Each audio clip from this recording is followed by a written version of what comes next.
La Tanzanie est désormais présidée par une femme. Elle s'appelle Samia Suluhu Hassan, elle a 62 ans et incarne l'espoir du changement dans ce pays africain de 60 millions d'habitants. Un espoir modéré car elle est tout de même issue du même parti que feu le président John Magufuli. Elle était sa vice-présidente.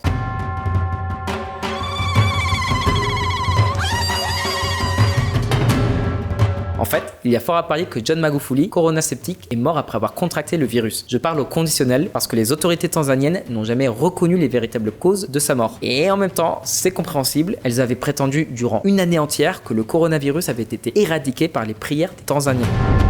Le dirigeant tanzanien exhorte les gens à prier en masse contre le coronavirus. Le président John Magufuli méprise la distanciation sociale et considère Jésus-Christ comme l'antidote au virus satanique. John Magufuli était pourtant en bonne santé. Il venait tout juste d'être réélu à la présidence. À la tête du pays depuis 2015, le mandat de Magufuli s'est traduit par une répression sévère de l'opposition politique et un affaiblissement de l'état de droit et des libertés individuelles. À sa réélection, le président sortant a recueilli 85% des suffrages exprimés. Évidemment, les résultats de ces élections ont été contestés par l'opposition et leur régularité dénoncée par les observateurs de la communauté internationale. Aujourd'hui, Samia Suluhu Hassan fait peau neuve et procède à des changements importants au sein de son cabinet en substituant la vieille garde par de nouvelles nominations. Malheureusement pour la Tanzanie, le comportement erratique de son ex-président a aussi fragilisé son économie qui connaissait pourtant une embellie depuis le début du 21e siècle. En fait, plusieurs pays de la région ont connu une croissance économique plus ou moins impressionnante ces 2 dernières décennies, notamment le Rwanda, l'Éthiopie et le Kenya. Mais l'arrivée de Magufuli au pouvoir a marqué un tournant dans cette dynamique de prospérité, au point que le FMI et la Banque mondiale remettent en cause les chiffres de croissance économique communiqués par les autorités. Qu'est-ce qui explique que la santé économique et politique du pays va de mal en pis? Les soupçons contre le régime de Magufuli étaient-ils justifiés? Et surtout, que peut-on attendre de son successeur Samia Suluhu Hassan?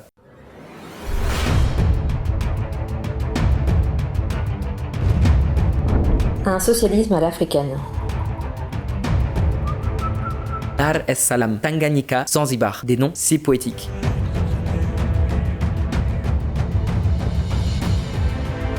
En fait, la Tanzanie est issue de l'union de 2 États autrefois indépendants, le Tanganyika et le Zanzibar. Le lac Tanganyika est l'un des lacs les plus grands au monde. La République du Tanganyika occupait grosso modo le territoire continental de l'actuelle Tanzanie. Zanzibar, c'était un archipel de l'océan Indien. Et c'est justement au bord du lac Tanganyika que se sont rencontrés le journaliste Henry Morton Stanley et David Livingstone, explorateur britannique dont on était sans nouvelles depuis plusieurs années.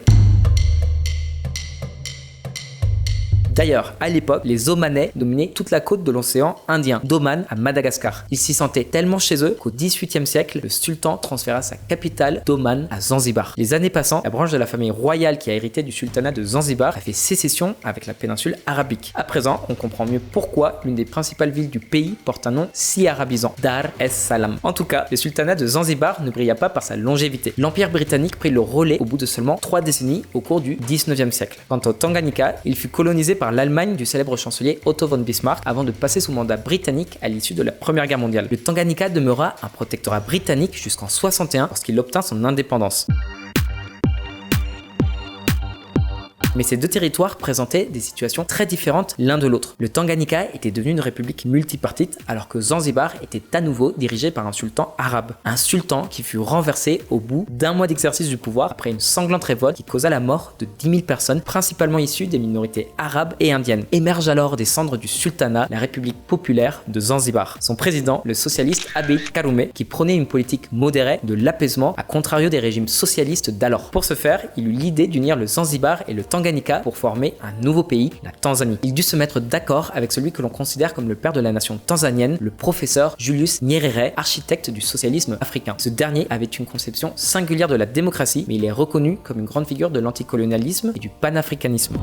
La démocratie n'est pas une bouteille de Coca-Cola que vous pouvez importer. La démocratie doit se développer en fonction de chaque pays. Julius Nyerere. Nyerere et Karume sont parvenus à un accord simple pour se partager le pouvoir. Nyerere deviendrait le président de la Tanzanie et Karume son vice-président. En outre, Karume devait aussi assumer le rôle de président du Zanzibar qui obtint le statut de région semi-autonome. Les 2 premières décennies de la Tanzanie reflétaient les ambitions socialistes de Nyerere. S'inspirant initialement de la Chine populaire de Mao, il fit de la Tanzanie un État à partie unique, nationalisa les grandes entreprises et força 11 millions de personnes à travailler dans des fermes collectives. Le FMI dut alors intervenir pour contenir les dégâts et remettre l'économie du pays sur les rails. Mais le fonds a posé des conditions, rien de contraignant a priori. La nation africaine devait adopter les principes du marché libre. Un changement que Nyerere eut du mal à accepter, mais il finit par se convertir au multipartisme. Ainsi, en 85, à l'âge de 63 ans, il prit sa retraite du pouvoir et intervint comme médiateur dans d'autres pays en crise, au Burundi notamment. Il avait déjà à son actif d'avoir bouté du pouvoir son impayable voisin, le célèbre dictateur d'Ouganda, Idi Amin Dada. Depuis, le pays est devenu l'une des destinations phares pour les investissements étrangers. Les IDE représentaient environ 4% du PIB annuel tanzanien, principalement britannique et états-unien. Mais un nouvel acteur entra en scène et bouleversa l'équilibre naissant pour le meilleur. La Chine devient le principal investisseur en Tanzanie. La prospérité de la Tanzanie est incontestable. Son revenu par habitant a même doublé. Ça s'explique notamment par la réalisation du Tazara. Au titre des nouvelles routes de la soie, des entreprises chinoises construisent un chemin de fer qui unit Lusaka, la capitale zambienne, à Dar es Salaam, le grand port tanzanien. Long de 1860 km, il permet l'exportation des minerais extraits des nombreuses mines de Zambie et de Tanzanie. Le PIB de la Tanzanie n'a donc cessé d'augmenter au cours des 20 dernières années jusqu'à atteindre les 6% de croissance annuelle, tout comme l'Éthiopie, le Rwanda et le Kenya. Leurs trajectoires ont à peine subi la pandémie. En vrai, c'est l'arrivée de feu le président Magufuli qui a tout foutu en l'air.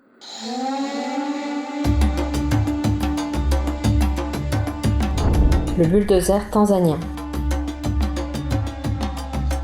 Vous l'aurez deviné, le bulldozer, c'était lui. C'est en tout cas comme ça qu'on le surnommait là-bas, un sobriquet qu'il obtint durant son mandat de ministre des Travaux publics. Des lettres de noblesse qu'il s'était évertué à reproduire durant son mandat présidentiel. Alors quel était le premier acte de la présidence de Magufuli? L'identification et la suppression de 10 000 emplois fictifs dans l'administration publique qui coûtaient 2 millions de dollars par an aux caisses de l'État. En Tanzanie, 2 millions de dollars, c'est vraiment beaucoup de thunes. Il avait aussi intégré un albinos dans son cabinet. Un geste salué car les albinos font face à de très violentes discriminations dans certains pays africains, notamment en Tanzanie. Voilà à peu près l'étendue du bilan positif de Magufuli. En ce qui concerne son bilan négatif, la liste est beaucoup plus longue. Tout d'abord, il a très mal géré la réforme du système éducatif tanzanien. Attention, l'intention était très louable. Il prévoyait de rendre gratuit l'enseignement secondaire. Sauf que les établissements concernés n'étaient absolument pas équipés pour accueillir une telle masse de nouveaux inscrits. Le système scolaire s'est effondré. En plus, cette réforme prévoyait l'exclusion des écoles des mères adolescentes. À sa décharge, cette politique était déjà en vigueur depuis 61, elle a juste été entérinée par Magufuli. Je donne de l'argent pour qu'une étudiante étudie gratuitement. Et puis, elle tombe enceinte, accouche et après ça retourne à l'école? Non, pas sous mon mandat. John Magufuli. Toutefois, ce point spécifique a été réglé par la nouvelle présidente en fin d'année dernière. Mais le coup de grâce au système éducatif tanzanien fut l'expulsion de milliers d'enseignants originaires du Kenya lorsque Magufuli a décrété l'expulsion de tous les travailleurs étrangers sans permis. Si on fait le bilan, le constat est alarmant. Plus d'étudiants, moins d'enseignants, ça se ressent tout de suite au niveau de la qualité de l'enseignement dispensé.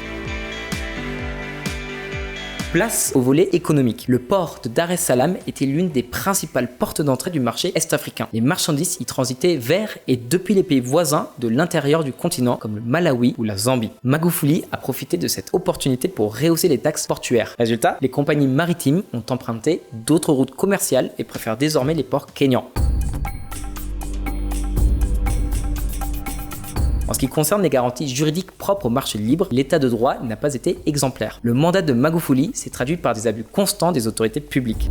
La Tanzanie frappe une société minière britannique d'une amende équivalente à 2 siècles de revenus. Alors il ne s'agit absolument pas de plaindre une société minière qui plus est opère très probablement au détriment du respect des droits humains, sociaux et environnementaux. En plus, les populations concernées bénéficient rarement des retombées économiques. Le grotesque dans cette situation tient au montant de l'amende. La société britannique Acacia Mining s'est vue infliger une amende de 190 milliards de dollars. C'est environ 4 fois le PIB actuel de la Tanzanie. En fait, selon les calculs du tribunal et de fait du gouvernement, Acacia avait été accusé d'avoir déclaré moins de 10% de ses exportations d'or en provenance de Tanzanie. La réponse du chargé de com de la société minière était quelque peu empreinte d'humour. Nous aimerions que votre accusation soit fondée, car dans ce cas, nous serions chargés d'exploiter la plus importante mine d'or au monde. Malheureusement, ce n'est pas le cas. Les négociations entre Acacia Mining et la Tanzanie ont débouché sur un accord de 300 millions de dollars. Sauf que les investisseurs étrangers ont pris note du climat délétère en Tanzanie. Un autre exemple, c'est celui de la mise en vente d'une mine de diamants par la société britannique Petra Diamonds en raison d'accusations similaires d'évasion fiscale. Le méga projet du port de Bagamoyo, promu par des entreprises chinoises et le fonds souverain omanais, a du mal à aboutir car ses défenseurs n'arrivent pas à trouver de compromis avec le gouvernement tanzanien. Heureusement, la nouvelle présidente est encore une fois sur le coup et a réussi à ressusciter le projet sur lequel les Français ont d'ailleurs l'intention de se placer selon les dires de l'ambassadeur de France basé à Dar es Salaam, la capitale économique. Sous la présidence de Magufuli, le ralentissement des flux d'IDE ont eu un impact significatif sur la croissance économique tanzanienne sans pour autant l'enrayer complètement. Ces performances n'ont toutefois pas suffi à convaincre les bailleurs de fonds internationaux comme la Banque mondiale et le FMI de la bonne santé économique de la Tanzanie. On ne comprenait pas comment l'économie pouvait croître alors que les recettes fiscales et les prêts au secteur privé diminuaient. Et puis, il y a eu l'effet apparemment inexistant du Covid-19 sur l'économie tanzanienne. Pour rappel, le taux de croissance annuel de la Tanzanie était de 6% avant la pandémie. Il a baissé à seulement 2% en 2020 avant de remonter à 4% en 2021. Magufuli avait déclaré quelques mois avant que le Covid ne l'emporte à son tour que la Tanzanie avait éradiqué le coronavirus. La pression exercée par la Banque mondiale a poussé le gouvernement de l'époque à annuler une loi qui criminalisait la publication de statistiques non officielles. Ce n'est plus un crime de publier des statistiques en Tanzanie. Dans la pratique, l'approbation par l'Office national des statistiques était toujours nécessaire pour publier des données non officielles. Bref, Liberty Chérie, où es-tu passé? Cette répression de la liberté d'expression a fini par atteindre l'opposition politique. Un muselage en bonne et due forme. Un avenir incertain. L'abandon du discours du socialisme africain au profit du marché libre a permis une croissance économique continue et la stabilité politique y était pour beaucoup. Aucune guerre civile, pas de dictature militaire. Ça va faire 30 ans que le multipartisme est autorisé en Tanzanie et pourtant, un seul parti a réussi à se hisser au pouvoir et à y rester, Chama cha Mapinduzi. On pourrait le traduire du Swahili par le parti de la révolution. Alors de quelle révolution on parle? On sait pas. Par contre, voilà à quoi ressemblait la démocratie tanzanienne. La Tanzanie arrête le chef d'un parti d'opposition, révoque la licence d'un journal. Les titres de presse comme celui-ci sont devenus de plus en plus courants à partir de la mi-2021. Fermeture de journaux, censure, interdiction à certains artistes d'exposer, d'autres ont même été arrêtés. Pareil dans l'arène politique. La couverture en direct des débats parlementaires a été interdite afin que toute critique dirigée contre Magufuli passe inaperçue. Les rassemblements et les manifestations ont été interdits et la situation a même mené à la disparition de certains journalistes critiques de l'action gouvernementale. La répression n'était plus juste juridique, elle est devenue violente. Le parlementaire Tundu Lissu fut victime d'une tentative d'assassinat en 2017 à Dodoma, la capitale tanzanienne. Il survécut miraculeusement et réussit à se présenter aux élections présidentielles de 2020. Élection qui d'ailleurs fut remportée par Magufuli. Donc, ce Tundu Lissu, 16 balles dans le corps, des séquelles à vie et personne n'a été arrêté. Par contre, au vu de ses opinions très anti-Magufuli, on peut facilement deviner l'identité du commanditaire de l'attentat. Cette violence a évidemment eu des répercussions sur les financements extérieurs de l'État tanzanien. La Tanzanie désormais contrainte de financer l'intégralité de son budget alors que l'aide des bailleurs de fonds se fige. Si le climat politique est pas tip-top en Tanzanie, celui de Zanzibar, qui compte avec un certain degré d'autonomie, est encore pire. En 2015, le scrutin des élections présidentielles, législatives et locales avait été annulé pour suspicion de fraude. Un scrutin qui avait été remporté par l'opposition, le Chadema, le Parti pour la démocratie et le progrès en Swahili. S'en est suivi une répression violente menée par des milices pro-gouvernementales. On les surnommait les zombies, soit parce qu'ils aimaient les viscères, soit parce qu'ils étaient complètement écervelés. SUS, le Civic United Front, un parti plutôt centriste qui aspirait autrefois à gouverner la Tanzanie aux côtés de la force dominante au Tanganyika. À présent, ce parti défend le droit à l'autodétermination de l'archipel de Zanzibar.